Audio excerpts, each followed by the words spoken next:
What I want to do today is talk about the Syria crisis that's going on. This is a matter of great concern for me as a philosopher and as a peace academic, and also as a spiritual practitioner and student of wisdom, as I think it should be for many people on the planet right now. It seems that the international community is unable to solve this problem. We've got Russia, NATO, the UN, other powers all limbering up and wanting to have a stake in this. I want to really reflect on the spiritual side of the political problems here and the spiritual side of the military crisis that's going on in Syria, because all of humanity, I think, is involved in this conflict in one way or another, and it's a test case for me. It's like a kind of planetary initiatory test case where if we can solve this one, if we can crack Syria and actually get peace there, we can breathe a huge sigh of relief as a planet. If we continue to watch it slide into a maelstrom of irresolvable and unreconcilable conflicts, then I think as a planet we're somewhat troubled, to put it mildly. So let's just review where we're at with this crisis. It's been going on for a few years now, and I've been watching as a peace academic from Britain with horror as this thing has unfolded in slow motion. And we've now got to a place where there are many, many thousands of people displaced, refugees, in the hundreds of thousands have fled to neighbouring countries, particularly Lebanon and Turkey.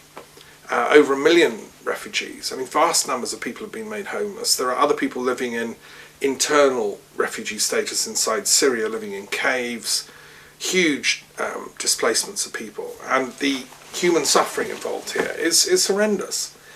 Then there are tens of thousands of casualties. People on both sides have been killed, and it's one of those. I think it's solvable. I think this conflict is solvable. And that's why I want to talk to you and take a bit of time to go into this. Who are the parties? What's going on here? Okay, we have the government of Assad, who represents a tradition within Islam called the Alawi tradition, which is an ancient esoteric offshoot of Shiism with a strong branch of Sufism, going right back to crusading times, actually, way back. And they believe themselves to be guardians of an esoteric wisdom. They're a very interesting group within Islam, and they have their own traditions, their own heritage. But there's nothing in the books of the Alawite tradition that says they should fight and kill and resist mediation and resist peacemaking. I'm appealing to the senior religious leaders of the Alawite faith to come forward, step up to the peacemaking process, because within their holy books, if you look into it, they go back to, as I say, some very inspired, visionary, mystical sources, going back to Ali and the esoteric origins of Islam. Ali always said, A, you fight chivalrously, and B, you always try and resolve the conflict without violence. Muhammad said that. Muhammad, although he's characterised in the West as sort of bloodthirsty leader, it's not true at all. He only fought in self-defence.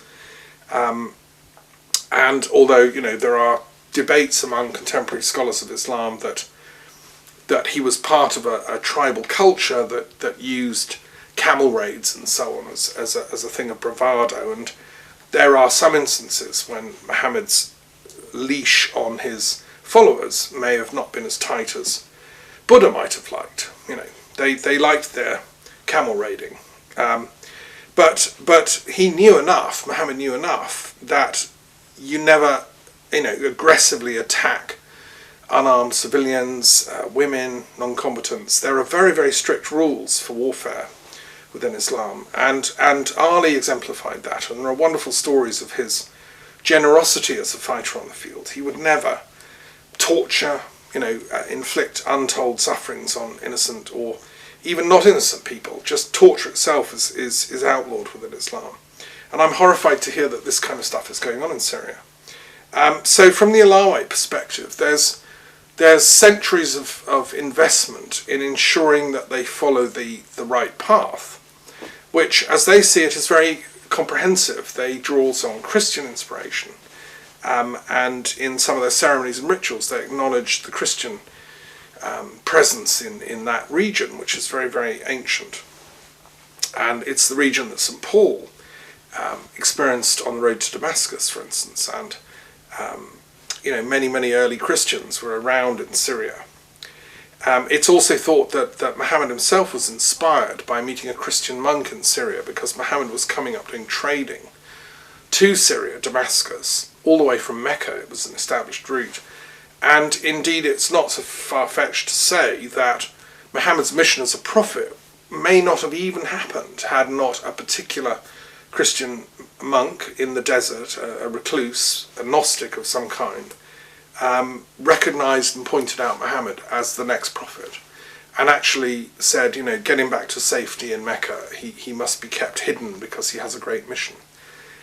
Historians of Islam, which I've gone into in enormous depth in my commentary on the Quran, a line-by-line commentary, which is still ongoing work. This is fascinating stuff, but Syria is very, very important in the history of early Islam and the impact on Muhammad. So any true Muslim should be abhorred at the level of killing that's going on inside Syria of Muslim against Muslim.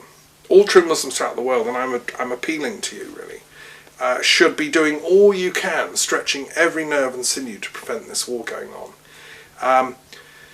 One of the greatest Sufi sheikhs of all time is buried in Damascus, Ibn Arabi from Cordoba, who I've written about and studied for many years and have many friends involved with the Ibn Arabi Society, one of the greatest sages of all religions. He must be turning in his grave literally in Damascus with the bombs going on all around him. And he taught that the true unity of Islam stands for universal, the unity of being itself. There is nothing outside of God. There is nothing to be afraid of. There's nothing to be an enemy of, because everything is God, even your so-called enemy. They're just broken off parts of the God nature, which have forgotten and alienated themselves from God. And the job of the philosopher or sage is to remind people of their own free access to divinity. And if we all establish that link, if we all remember that we have that free access to divinity, then we don't need to fight each other, because, as St. Paul said, we're all part of each other. As the Stoical tradition said, we're all part of each other. So, on the other side, we have the rebellion. We have the Sunni Rebellion. And I grieve greatly for them as well, because the Sunni tradition is a noble and fantastic tradition through Aisha, the last wife and beloved of the Prophet, in whose arms he died, and he bequeathed to her many mysteries. Aisha was a pearl among women, and she had orally many teachings that Muhammad had shared with her, and they became the sunnah, the customs. All true Muslims should respect, it seems to me, Aisha's children. It may be, she was a child really, even then, she was a young woman. It may be that Ali had greater knowledge. He'd been with Muhammad longer, he had a more in-depth understanding of esoteric philosophy. And it may be the Shias have that edge. But all true Shias should respect Aisha's children, and the last thing they should do is kill the Sunnis. Even Ali, bless him, didn't want to kill them. That's why he lost. He refused. You all know the famous battle scene with Muawiyah's army when they held up the Quran and Ali stood down his troops. He wouldn't fight the Sunnis, even though he knew many things they didn't know. A true Muslim doesn't fight another Muslim. And so this war in Syria is abhorrent from a true Islamic perspective. Islam means peace, submission, surrender. That is a process. It's not something one should be smug about. Oh, I'm a Muslim, I surrendered, I'm fine. No, it's not. It's a constant seeking to surrender to the real source of all being, which is the spiritual quest that's laid down in Sufism and in the Shia and Sunni paths. There are many ways, the Alawite, the Ismaili, and so on. And every time you think you've surrendered, actually you realise there's somewhere deeper you've got to surrender to. It's a bit like climbing a mountain. You get to one peak and then you see there's more peaks behind. You see, I don't think we've even got to base one on true Islam on this planet, because nobody's surrendering to anybody. Everybody's so arrogant and fighting each other, thinking, I'm the true Muslim. I'm going to kill that lot. They're not the real Muslims. How absurd is that? That's like blades of grass fighting over which is the real blade of grass and trying to kill all the other blades of grass. Every blade of grass is unique. They're all a subtly different shade of green. But as Rumi said in his wonderful poems, every blade of grass is in submission, surrender to the one, and rippling in the wind of spirit. There should be no contest here. So please, brothers and sisters, dear Muslim brothers and sisters, just stop this fighting. This is absurd. How do you do it? Well, I don't know. Individual conscientious subjection, maybe. You just refuse to fire on your fellow Muslims. And if your commander says, well, I'll shoot you, that is true martyrdom. That is, in the cause of true peace, that is true martyrdom. The other thing, being killed in acts of aggression and violence, is not martyrdom at all. I'm sorry, you've been misinformed. True martyrdom is refusing to fight and knowing that the true jihad is spiritual struggle for illumination, spiritual struggle for true surrender, climbing the mountain of mercy and looking for God.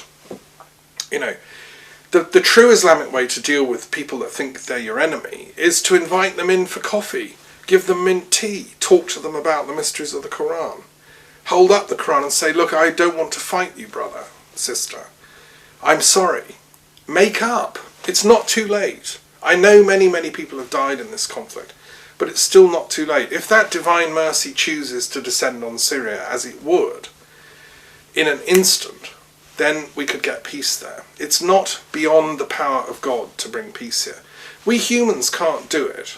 I think the incapacity of all the authorities like the USA, the USSR, the Russian Federation, Iran and all the actors, the European Union, everybody's failing because governments can't do it. And because they have their own agendas, they have their own interests, and they have their own bureaucracies, fundamentally. And even theocratic states like Iran or whatever, or the Vatican, you might think they would bring spiritual wisdom to bear, but actually they have their own agendas and their own politics gets involved. The same with Israel, which again is I think Israel's foreign policy would be much, much suited with peace in Syria.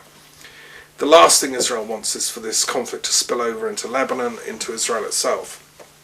And my view, as a foreign policy analyst, a peace research expert, is that if the power of spirit could be focalized by people that are awake and alert in this region, and if we could activate the conscience of mankind en masse to simply down the guns, down the weapons, down the bombs, and stop flying those planes, if every pilot in the Syrian Air Force would simply, having heard this video, say, look, I've got it now, I'm not going to bomb my fellow Muslims, and other groups, if every rebel fighter hearing this video would say, okay, I'm sorry, I've got it, I'm going to invite them in for cups of tea next time, we'd solve this problem. This, I hope, is the power of the media, the peace media that we should be using it for.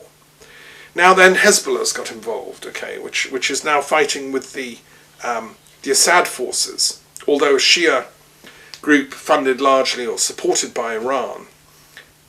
It's made a common cause with Assad. And Hezbollah means the party of God. I have no problem with any group on the planet that calls itself the party of God, so long as it sticks to that high calling.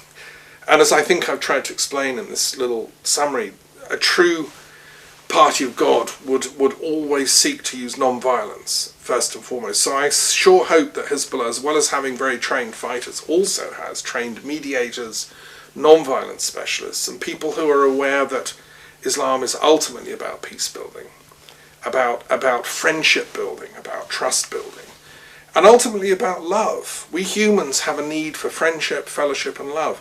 Syria is one of the most ancient cultures on the planet. It doesn't serve the foreign policy interests of Iran to see it dissolve and collapse into a constant state of civil war. It's a task for all of us as artists to help build the mosaic of peace in Syria. In opposing them, as I say, there are other forces. There are Sunni forces And there's even groups that are associated with Al-Qaeda, that self-proclaim they're involved with Al-Qaeda. Again, I respect the courage of these people. I've had many friends. I taught at the Muslim College in London with Dr. Zaki Badawi. I've had many Afghan students and friends I got to know over the years. I respect the courage of these people. Even the Taliban, the Al-Qaeda forces and so on, incredibly brave people.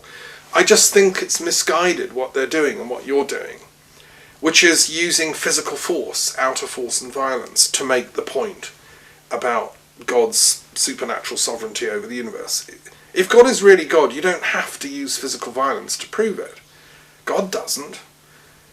Allah is not constantly turning up and blowing things up. It's we that are doing that. I think when Christ was being crucified, he said, his people that were taunting him mocked and said, if you're Christ, why don't you let yourself off the cross? And Jesus is reported to have said in the Gospels, look, of course I could, I could summon in leagues of angels here, but I'm showing you that that's not the way to go. It's a path of humility that's needed. And I think we have to learn that humility. So I think the problem with the wars on terrorism and the Al-Qaeda wars on the West, which is a long, it's been since 2001, a huge long saga. I think both sides have suffered from arrogance. The West thinking that Islam has nothing to offer, nothing of value. And that it's kind of aggressive secularism is the solution to all the world's problems. I think, and its arrogance over its scientific knowledge can send people to the moon and discover genetic codes in the cell and so on. But by losing the spiritual side, by losing the God reverence, I think the West suffers from an intellectual arrogance, a hubris, as Herodotus said. But the solution isn't to kind of bomb the West into humility. This was the mistake of 9/11. And so the true jihad, as I say, should be a common cause that we all take part in, whether West, East, North or South. As the Quranic verse says, the true light of God is neither of the West nor of the East. It transcends space and time and geography. So let's just summarize then. That's a kind of take on the metaphysics of this, and why I think peace is a given. It's the backdrop. And if we only stop doing the violence, each of us individually, take responsibility for our actions, as we will be judged in the eschatological moment after death, I believe. Near-death experience, to me, the scientific research into that indicates that there is a post-mortem accounting for our actions. So don't do torture, whatever. Whoever tells you to torture somebody, just refuse. Inflicting violence on somebody is unacceptable, in whatever cause or name. And don't use physical violence to terrorize neighborhoods, civilians, and people that are fighting desperately for causes they don't understand. I mean, let's calm the thing down. So therefore, what I'm calling for is a ceasefire. A unilateral, universal ceasefire in Syria by all parties. But it's a mental or a spiritual ceasefire I'm calling for first. We're not going to get the guns put down till the minds are changed, until the hearts are changed. So what I'm talking about in this brief little presentation is the metaphysical and psychological preconditions for a physical ceasefire. Let politicians and military people work out, that. I'm calling for everyone with a conscience and with a functioning mind and heart and brain, to work on that mental ceasefire. If you have friends in the region on any side active, share this video. Tell them to look to their own holy texts, to read their writings, be it the Sunni, the Shia, or the Alawi, or the Sufi, or whatever, and you will always see that actually peace is what is called for. So go back to authentic Islam. Now, let me speak briefly on the Christian perspective, because Syria is one of the most sacred places for Christianity, because it's where St. Paul had his vision on the road to Damascus. There'd be no such thing as Christianity without Syria. And Christians throughout the entire world should be on their knees praying that this conflict, this violence can pass over it, right? The whole point of the insight that Paul got on that road to Damascus is that truth survives death. Spiritual wisdom, spiritual truth, divine love transcend, mere death, the death of the physical body, and that one should stick to integrity at all times. One should stick to the path of love. And after his vision on the road to Damascus, he spent the rest of his life tirelessly working to heal the splits between pagans and Jews and all the different sects and varieties of people that were going around proclaiming themselves as some kind of Christians.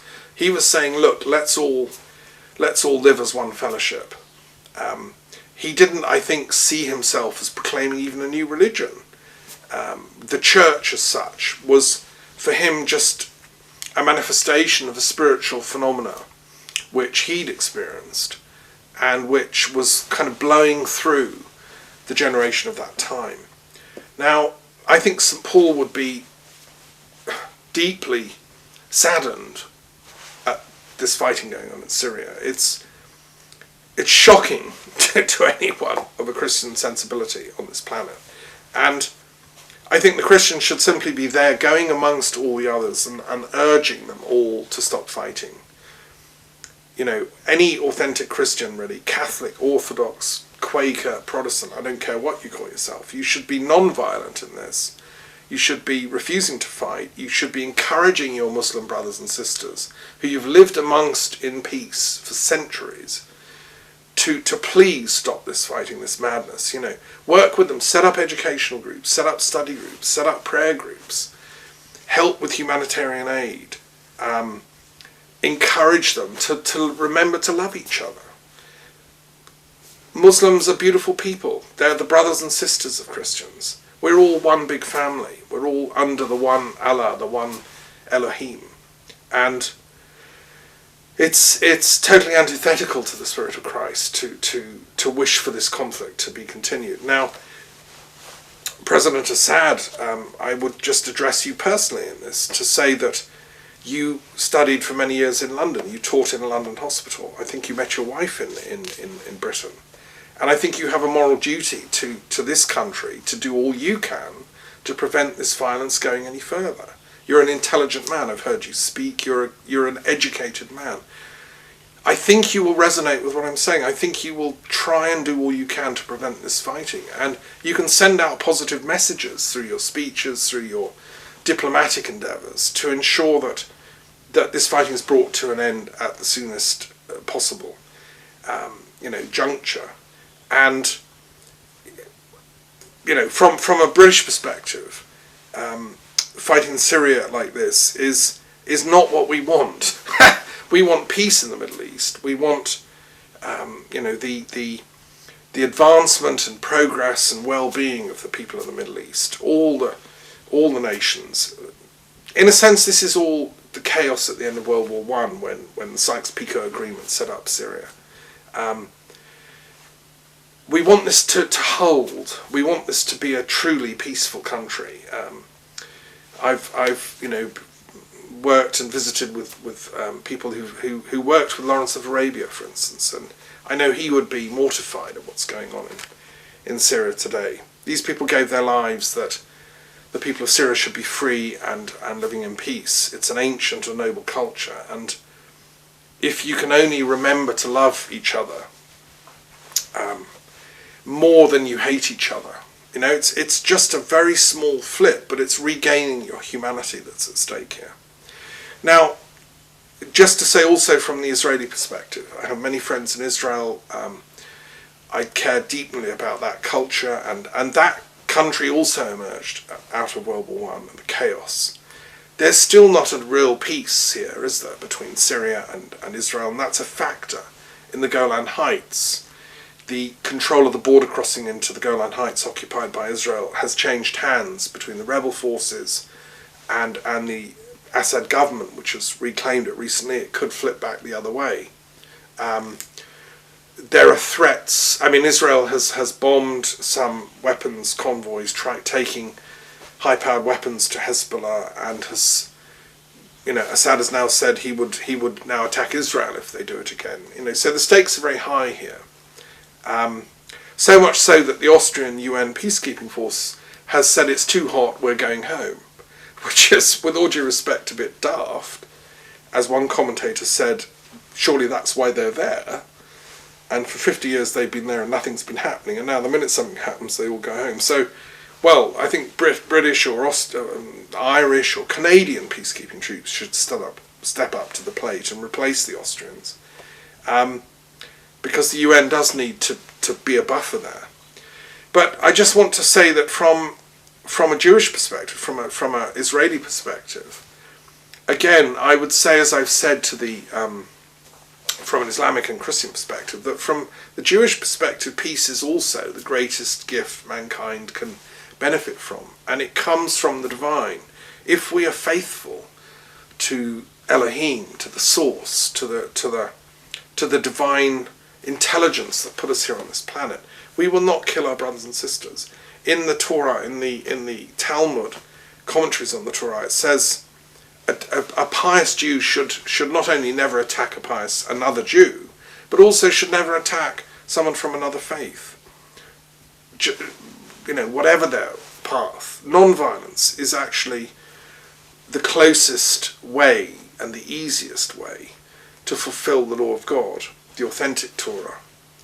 And the reason for that is explained metaphysically in the Kabbalah, which is the philosophical quintessence of Judaism. So the great sages of Israel that are there now also hearken to my words. You know that peace is the fulfillment of the divine law, and should be doing all you can to encourage the people of Syria to be at peace. In Jerusalem, one of my favourite places is the Damascus Gate. I love the Damascus Gate. Why, let's get peace in Syria and then have a lovely peace procession from Jerusalem out of the Damascus Gate, going to Damascus with flowers and offerings and gifts, and then it can come back from Damascus. Let's get some normality in this region. This is such a beautiful part of the world. My vision is peace between Israel and Syria, a Syria living at peace with itself, a Lebanon at peace with itself, an Iraq at peace with itself, where Sunni and Shia can live in harmony once more, and the errors of the last decades have to be swept aside. One of the most incredible things about spirit is that it can heal deep pain, and it's the only thing I know that can. I've worked in hospitals, I've worked as a healer for many years, and I know that true spiritual faith is actually the only thing that can really heal really deep pain. And I know that is possible even in this tortured and troubled region. And there are people of faith in all the traditions there that I think can hearken to this, what I'm saying. And guide your politicians, guide your diplomats into making the right noises. They won't of themselves do it, but you have to guide. As men and women of spirit, you actually are working with the causal level of reality. So through prayer, through visualization, through invocation, create channels of energy whereby the politicians can actually do what they should be doing, which is simply diplomacy, peacemaking, and mediation.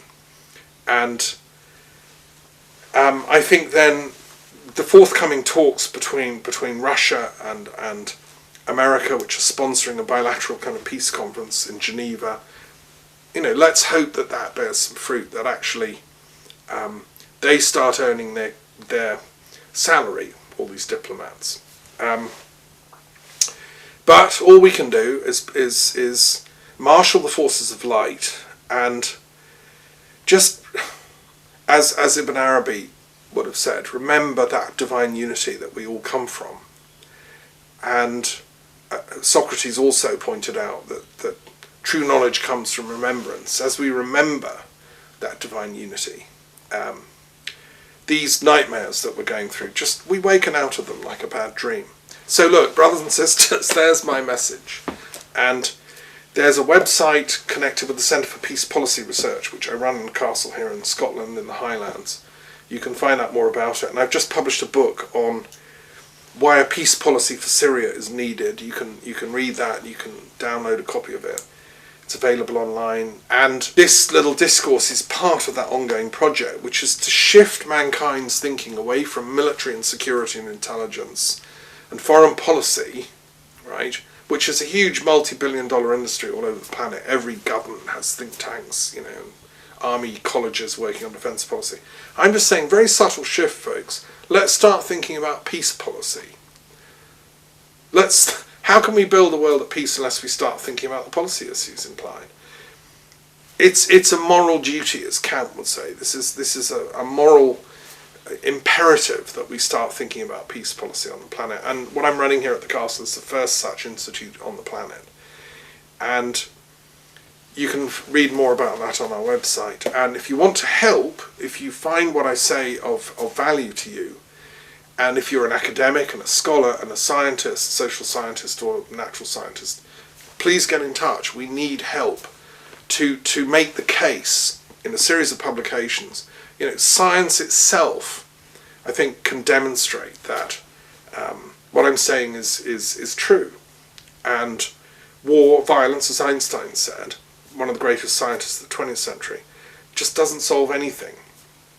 What we have to do is get a peace science going on this planet that can marshal the intelligences and the wisdom of our species, as the Manhattan Project marshalled it for making nuclear weapons. Now we need to marshal a kind of Manhattan Project for peace. And the greatest thinkers on this planet, I've worked with various Nobel Prize winners and leading academics on this. My institute is at the service of all such networks to try and marshal that creative thinking. But I'm particularly interested in the spiritual stroke intellectual work, how we can get that noetic energy flowing. And I really, really look forward to coming to Damascus and being there when the peace ceremony is signed. And then we'll go on this procession to the Damascus Gate in Jerusalem. Is that okay? Shalom. Thank you. Salam.